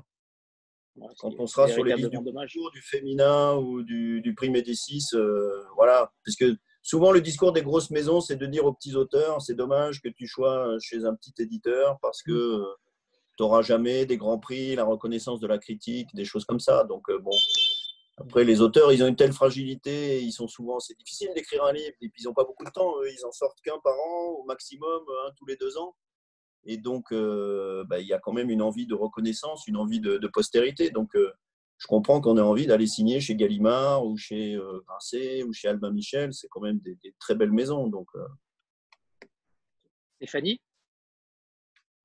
Oui, alors moi j'ai des questions qui rebondissent sur ce que vous venez de dire. Donc Nicolas, vous avez dit un petit éditeur a plus fait pour moi qu'un grand. Et justement, je voulais savoir quel est le rôle d'un éditeur justement pour porter un livre et en quoi s'adresser à une plus petite maison d'édition, c'est plus gratifiant pour un auteur. Et donc Pierre, qu'est-ce que vous faites en fait avec les auteurs, vous de votre côté, et quel est votre rôle? Comment vous portez les auteurs en fait? Nicolas. Nicolas, à toi. C'est compliqué de démarrer chez une grande maison parce que un éditeur qui a beaucoup de représentation médiatique et tout ça est habitué à des chiffres qui sont quand même considérables. Quand je sais pas, si je publie un bouquin chez Hachette par exemple, je suis au milieu d'autres auteurs qui sont éventuellement, par exemple, des auteurs anglo-saxons qui sont soutenus par la Fox ou par Universal.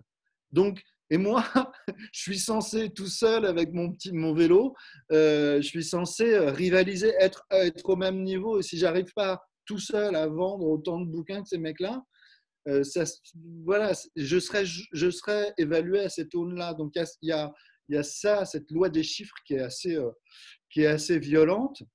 Et puis, il y a des stratégies aussi. Par exemple, je citais Jean-Jacques. J'avais aucune expérience des salons du livre. Et Jean-Jacques, lui, il était très introduit. Jean-Jacques Rebout était très introduit dans le milieu du polar français. Et donc, il connaissait tous les salons importants, Lamballe, Mauves-sur-Loire, etc. Et Vienne. Et un salon du livre, par exemple, c'est typiquement pas un endroit où le quantitatif prédomine. C'est-à-dire que vous allez sur un salon, moi, c'est pas compliqué, je vends 10 livres par jour. Quel que soit le salon, je vends 10 livres par jour parce que ça m'épuise de livrer un livre sur un salon, de vendre un livre sur un salon. Il faut que je parle aux gens, il faut que voilà, je drague à mort, ça m'épuise. Donc voilà, ça ne sera pas 9, ça ne sera pas 11, ça sera 10. Le chiffre peut paraître dérisoire, mais vous faites des rencontres, on vous invite, vous faites des tables rondes, etc. Et les 10 bouquins que vous signés sur un salon, c'est 10 bouquins qui n'ont pas du tout la même valeur qu'un livre qu'on achète un petit peu par hasard dans une librairie. Et donc, par exemple, ce genre de choix stratégique, il y a des éditeurs qui le font et d'autres qui ne le font pas. Ce que fait Pierre, par exemple, c'est ce qu'en musique, on appelle le développement. Quand je travaillais dans la musique, j'avais la chance de bosser chez un tourneur qui s'appelle Olympique. Et c'était des gars qui avaient démarré de nulle part et qui étaient allés chercher Mathieu Bogart, Mathieu Chédid, Thomas Fersen, à l'époque où ils étaient inconnus, ils faisaient flipper tout le monde. À l'époque, quand il a signé chez Olympique, Mathieu Chédid, il remplissait à peine les salles, il faisait ses concerts en robe de chambre, ça faisait flipper tout le monde. Et il y a juste un malade mental qui a dit « Mais si, ça, c'est génial !» c'est génial, on va le faire tourner. Et ça, c'est une des grandes difficultés du métier d'éditeur, à mon avis, c'est qu'il faut être capable de lire à travers un manuscrit le livre possible. Et parfois, un manuscrit arrive et puis comme dans mon cas, par exemple, c'est parfait. Et puis parfois, il y a quelque chose qui est en devenir, il faut le deviner, ça. Et je pense qu'un bon éditeur, c'est compliqué parce qu'un bon éditeur, c'est à la fois quelqu'un qui est artiste pour le choix des couvertures, le choix des quatrièmes, et aussi la lecture du texte et savoir deviner en quoi un texte peut être perfectible et en quoi, enfin, ce qu'un texte contient comme possible, c'est vraiment un métier difficile, à mon avis. Et je voulais aussi dire un tout petit truc sur la question du nombre de livres vendus. Je pense que ce qui fait aussi l'importance aux yeux, alors dans le petit monde de la littéraire, quoi, mais ce qui fait l'importance d'une maison comme la manufacture de livres, c'est aussi d'avoir publié des gens comme Séverine Chevalier. Je ne sais pas, je ne connais pas ces chiffres et tout ça. J'imagine que ce n'est pas un best-seller absolu, mais Séverine Chevalier, Laurence Biberfeld, Thierry Crouzet, c'est des gens qu'on lit, on sait que c'est des bons textes et c'est la classe. Voilà. Donc, ça attire les gens. Moi, une des 300 000 bonnes raisons pour lesquelles je suis archi ravi d'être à la manufacture des livres, c'est parce qu'il y a aussi cette volonté de défendre des bons auteurs, quoi, tout simplement. Et qui ne sont pas forcément, enfin, le succès ne valide le best-seller du 17e. Personne ne lit plus Honoré d'Urfé. Le best-seller du 18e, c'était Pixérécourt. On monte plus Pixérécourt. Le best-seller du 19e siècle, c'était Porto Riche. Qui lit Porto Riche? Vous voyez, bon. on peut continuer. Il n'y a pas de loi, en fait. Il y a je citais volontairement Stephen King comme un auteur que je considère comme un grand auteur. Il y a aussi des auteurs qui ne sont pas connus mais qui ont énormément de talent. Il y a des auteurs qui sont très célèbres qui n'en ont pas du tout. Il n'y a pas de loi. Ce serait trop facile si on pouvait dire « Ah, bah, de toute façon, machin, il vend beaucoup, c'est parce que c'est un naze. » Ce serait tellement bien si c'était comme ça, s'il y avait une loi, si l'injustice, c'était la loi. Mais en fait, non, il n'y a pas de loi du tout. Voilà. Alors, est-ce que vous avez un projet à venir, Nicolas? Est-ce qu'il y a un prochain roman, prochaine pièce de théâtre? Pourquoi pas? Alors, comme là, je me sens vraiment plus pissé, je travaille actuellement sur la suite de Mauvaise Graine. C'est vrai? Ouais. Donc voilà, j'espère qu'on en vendra plus que 3. On a fixé la barre à plaire. Et comme il y a déjà ma sœur, En sachant donc qu'après cette interview et cette visioconférence, si jamais une proposition de 800 000 euros arrive sur votre table d'un gros éditeur, vous ne pourrez plus reculer. Hein. C'est terminé. Vous serez donc à la manufacture pour ce prochain roman. Je l'espère, mais la décision est plutôt entre les mains de Pierre que moi. Il a intérêt. Alors, si personne n'a d'autres questions, on va faire un petit selfie de groupe comme on en a l'habitude. Séverine, je vois qui n'est pas du tout en état, mais désolé Séverine. Donc voilà, mettez en avant le livre si vous l'avez. C'est top. Est-ce que vous avez parlé du bouquin de Pierre Hannot? Non. Non, pas encore. Mais d'abord, on fait le screen. D'abord, on fait le screen. On en parlera juste après. Ah merde. Top. Attends, bah. Ouais. Voilà, on sort la robe de chambre, Nicolas. Voilà. Alors, on attend Nicolas. Ah voilà, ça y est. Ah, mon livre à moi? Non. Là, il en a plein des livres. Voilà, c'est bien, parfait.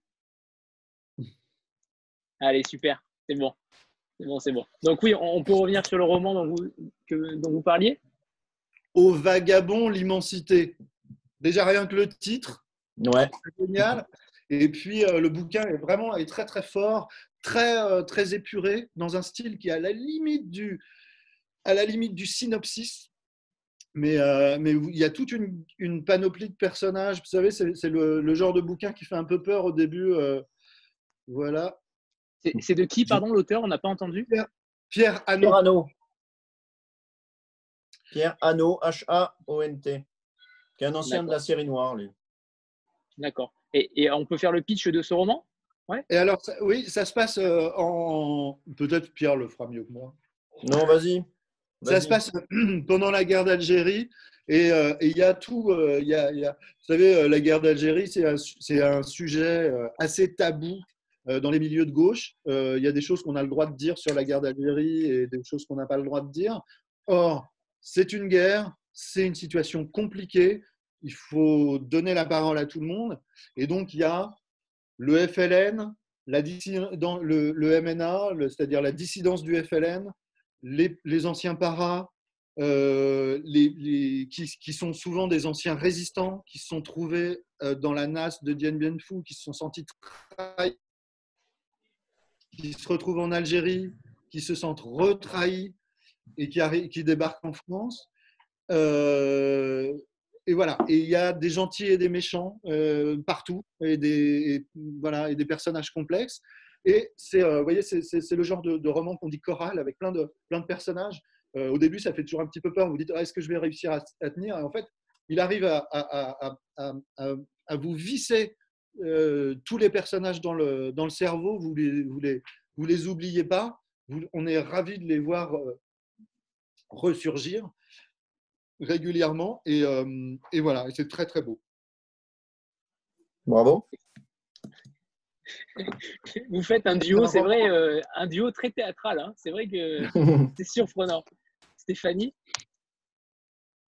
Oui, je rebondis sur la question des prix dont vous avez parlé tout à l'heure. Donc, l'année dernière, Né d'aucune femme a obtenu le prix Elle. On est plusieurs lectrices d'ailleurs à avoir voté pour lui. Et je voulais savoir merci. Et je voulais savoir si ça a eu une incidence en fait pour la manufacture ou si ça n'a pas changé grand-chose. Si, ça nous a donné un peu plus de visibilité. Les auteurs se disent, finalement, on peut avoir un prix à la manufacture. Ça fait vendre plus de livres, très sincèrement. Et puis, voilà, ça participe au développement de la maison. Et puis, on est très content d'avoir un prix. Hein. De toute façon, moi, je ne fais pas partie des éditeurs indépendants qui pleurnichent parce qu'ils n'ont pas de prix. Je considère que si je n'ai pas de prix, c'est parce que je ne fais pas assez bien mon boulot de reconnaissance, d'aller faire la promotion. Donc, voilà.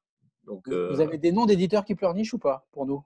Il y a beaucoup d'éditeurs indépendants qui disent qu'ils n'auront jamais de prix, qu'ils ne peuvent jamais passer à la grande librairie. Et la grande librairie, j'ai envoyé les livres à François Bunel et puis je sais qu'il les lit et quand ça lui plaît, il en parle. Donc, non, si on n'a pas réussi à avoir… S'il y a des livres qui n'ont pas de succès alors qu'ils le méritent, c'est vraiment de la faute de l'éditeur. Ce n'est pas la faute à pas de chance ou la faute à un quelconque mauvais sort. C'est qu'on s'est trompé sur le titre, sur la couverture. ou c'est qu'on n'a pas été en parler avec assez de conviction et de sincérité auprès de ceux qui font que les livres se vendent, quoi. Enfin, c'est un peu comme ça que je fonctionne, moi. Et vous avez pensé quoi de la catégorie polar, justement, du prix L pour Je préférais être dans la catégorie polar qu'il n'y ait pas du tout. J'aurais préféré qu'il soit en littérature. Mais bon, parce que non, c'est surtout, j'imagine les lecteurs de polar, j'en fais partie.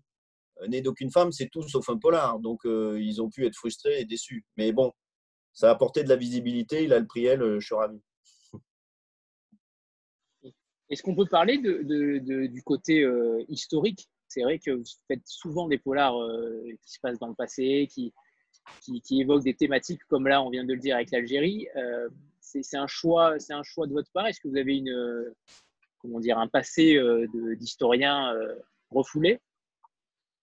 Non, pas vraiment, en fait, non. Je pense qu'il y a beaucoup de romans qui ont, dans la littérature, dans le polar, dans le roman noir, c'est souvent, il y a beaucoup même dans le thriller, il y a beaucoup de choses qui font appel au passé. Non, c'est pas une recherche particulière. Alors, c'est vrai que j'ai jamais publié de roman qui se passe à la période antique ou au Moyen-Âge ou à la Renaissance. Mais vraiment, comme je vous le dis, j'essaye d'avoir le minimum d'a priori. Alors, c'est vrai que j'ai plus publié de romans qui se passent au XXe siècle, par exemple, ou pendant la Seconde Guerre mondiale. Mais non, j'ai pas du tout d'a priori, en fait. D'accord. Si quelqu'un a une autre question ou une intervention. Bon, Nicolas, Pierre, vous voulez ajouter quelque chose? Merci d'avoir tous été studieux devant vos écrans en cette journée. Certains pas tellement, mais… On est encore à jeun, ça va, ce soir-là. On donne repas de non. Je sais assister aux échanges et regarder. Hein. Je voulais pas dire mettre le doigt dans le livre, mais mettre les mains, on va dire, quelque chose de…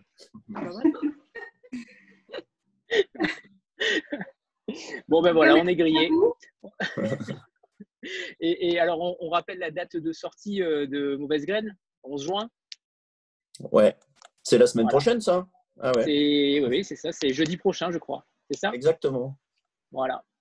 Donc, on espère un gros succès. Les chroniques vont bientôt arriver, en tout cas, pour ma part. En tout cas. Et si vous avez des idées d'actrices pour jouer le premier rôle, n'hésitez pas. J'aurais bien vu Anna Tawai, moi. Ouais, pas mal. Ouais. Bon, en tout cas, merci infiniment à tous d'avoir été là et merci Nicolas et merci Pierre, à vous. bien sûr. Merci à vous. C'était un très agréable moment. Merci beaucoup. Merci. Merci à vous. Avec grand plaisir pour la suite. Hein. Merci. Merci. Voilà. Bonne journée. Au revoir. Au revoir tout le monde. Bon week-end. Bon week-end à tous. Au revoir.